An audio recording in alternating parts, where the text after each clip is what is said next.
കയ്യാങ്കളി വേണ്ട. ലൈവിൽ വൻ അടിയാണ് നടന്നിരിക്കുന്നത്. ഷാനവാസിനെ നിവിൻ അറ്റാക്ക് ചെയ്തിരിക്കുകയാണ്. ആ ഒരു കവർ ബാലെടുത്ത് ഷാനവാസിൻ്റെ മുഖത്തേക്ക് ഒഴിച്ചത് ഷാനവാസിന് കാര്യമായിട്ട് എന്തോ പറ്റിയിട്ടുണ്ട്. ആ കവർ മുഖത്തേക്ക് ശരിക്കും വലിച്ചെറിയുന്നുണ്ട്. എറിയുന്ന സമയത്ത് തന്നെ ഫിസിക്കൽ അറ്റാക്ക് പാടില്ല, മാറി നിൽക്കുമെന്ന് ബിഗ് ബോസ് അനൗൺസ് ചെയ്തു. അങ്ങനെ നിവിൻ അറ്റാക്ക് ചെയ്ത സമയത്ത് തന്നെ ഷാനവാസ് അവിടെ വീഴുന്നുണ്ട്. ഷാനവാസ് നിലത്ത് അവിടെ ഇരിക്കുന്നു. ഈ സമയത്ത് അക്ബറും ആര്യനും നിവിനും ഒഴികെ ബാക്കി എല്ലാവരും ഷാനവാസിൻ്റെ അടുത്തേക്ക് ഓടി വരുന്നു. ഷാനവാസിനെ എത്രയും വേഗം കൺഫെഷൻ റൂമിലേക്ക് എത്തിക്കുക എന്ന് പറയുന്നു. അങ്ങനെ അവരെല്ലാവരും എടുത്തുകൊണ്ട് പോയി പോകുന്ന വഴിക്ക് തന്നെ ഷാനവാസ് പറയുന്നുണ്ട്, എനിക്കിവിടെ ഒന്ന് ഇരിക്കണം, പെട്ടെന്നൊന്ന് ഇരിക്കണം എന്ന് പറയുന്നു. അങ്ങനെ ഷാനവാസിനെ അവിടെ ഒരു സ്ഥലത്ത് ഇരുത്തുന്നുണ്ട്. അപ്പോൾ തന്നെ ഷാനവാസ് ഇങ്ങനെ വെപ്രാളത്തോടെ ശ്വാസം എടുക്കുന്ന നമുക്കിങ്ങനെ മൈക്കിൽ കൂടെ കേൾക്കാൻ കഴിയും.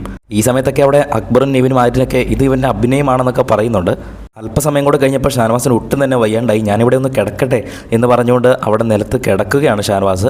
അപ്പോൾ വീണ്ടും ബിഗ് ബോസ് അനൗൺസ്മെൻറ്റ് ചെയ്തു, പെട്ടെന്ന് തന്നെ കൺഫെഷൻ റൂമിലേക്ക് കൊണ്ടുപോകാൻ എന്ന്. അപ്പോൾ അനീഷൊക്കെ പറയുന്നുണ്ടായിരുന്നു, ബിഗ് ബോസ് ഡോക്ടറിനെ ഇങ്ങോട്ട് വിടാൻ പറ്റുമോ, ഞങ്ങൾ പുറത്തേക്ക് ഇരുന്നോളാം, അല്ലെങ്കിൽ ഞങ്ങൾ റൂമിൽ ഇരുന്നോളാം, ബ്ലൈൻഡ്സ് ഇട്ടാൽ മതി, ഇങ്ങോട്ട് കൊണ്ടുവരാൻ പറ്റുമോ എന്നൊക്കെ റിക്വസ്റ്റ് ചെയ്യുന്നുണ്ട്. എന്തായാലും ഏറ്റവും അവസാനം എല്ലാവരും കൂടി എടുത്തുകൊണ്ട് അവശ്യ നിലയിലാണ് എങ്കിലും എടുത്തുകൊണ്ട് പോയി കൺഫെഷൻ റൂമിൽ കൊണ്ട് ഇരുത്തുന്നു. അവിടെ ഇപ്പോൾ നിലവിൽ ഡോക്ടറിൻ്റെ ചികിത്സ തേടിക്കൊണ്ടിരിക്കുകയാണ്. ബാക്കി പുറത്തിപ്പോൾ ബാക്കി വൻ അടി നടന്നുകൊണ്ടിരിക്കുകയാണ്.